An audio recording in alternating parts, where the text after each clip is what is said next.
இந்த டாக்டர்கள் மாதிரி அடுத்த வருஷ விழாவில் இவங்களால காட்ட முடியுமாங்கிறதுல ஒரு சின்ன சந்தேகம் இருக்கு.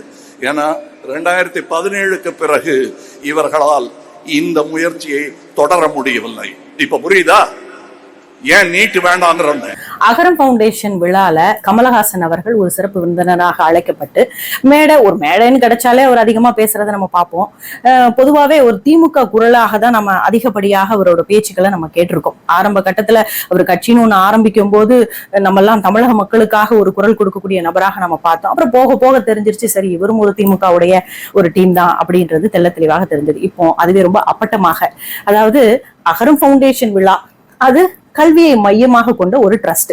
அங்க பிள்ளைங்களுக்கு படிப்பு ரீதியான ஒரு அறிவுரையை கொடுக்காம ஒரு தவறான புரிதலை பிள்ளைங்களுடைய மனசுக்குள்ள ஏத்தணும்னு நீங்க பேசின அரசியல் கொஞ்சம் கூட ஒற்றுக்கொள்ள முடியாது. என்னன்னா 2017க்கு அப்புறம் இந்த நீட் அப்படின்ற ஒண்ணு இல்லைன்னா அகரம் ஃபவுண்டேஷன் மூலமாக இப்போ வரைக்கும் 13 மருத்துவர்களை உருவாக்கியிருக்காங்க.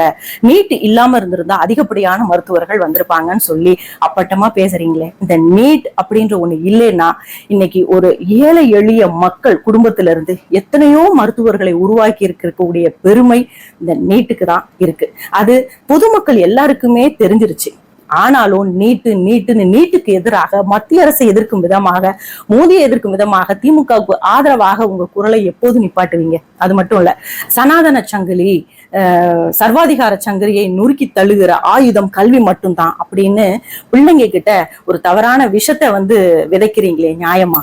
எந்த வரலாறு சனாதனத்தை பின்பற்றியவர்கள் சர்வாதிகாரிகளாக மாறியிருக்காங்கன்றத நம்ம பார்த்திருக்கோம், படிச்சிருக்கோமா? இல்லையே.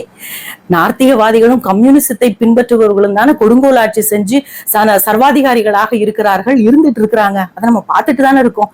ஏன் இப்படி ஒரு மேடை கிடைச்சதுன்னா என்ன வேணாலும் வாந்தி எடுக்கலாமா? ஒரு எம்பியான பிறகாவது திமுகவின் குரலாக இல்லாமல் நீங்க தமிழகத்திற்காகவும் தமிழக மக்களுக்காகவும் பேசுங்க ஐயா.